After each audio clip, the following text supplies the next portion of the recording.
ఎలా ఉంది, ఎలా ఉన్నారు, అందరూ బాగున్నారా? రీసెంట్గా నేను ఇండస్ వ్యాలీ నుంచి కొన్ని ప్రొడక్ట్స్ పర్చేస్ చేశానండి. అవి ఏంటో మీకు చెప్తాను. ఫస్ట్ వచ్చేసి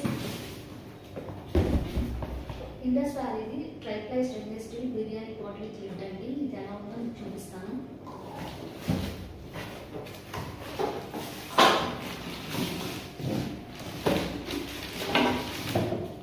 ఇది అరౌండ్ వచ్చేసి 2.9 లీటర్స్ అండి. బిర్యానీ పోట్ అనమాట ఇలా ఉంది. నెక్స్ట్ వచ్చేసి దోశ ప్యాన్, అల్యూమినియం అండి, చాలా వెయిట్ ఉంది. Stainless steel cookware set of 2 అండి. ఇది ఒకటి వచ్చేసి కడాయి వచ్చేసి 2.1 లీటర్స్, ఫ్రై ప్యాన్ వచ్చేసి 1.5 లీటర్స్. ఇదే చాలా బాగున్నాయండి క్వాలిటీ అయితే. నేను యూజ్ చేసిన తర్వాత రివ్యూ చెప్తాను ఎలా ఉందో మీకు. ఇది కడాయి అండి. ఓకే అండి, hope you are like this video. Thank you so much. Bye bye.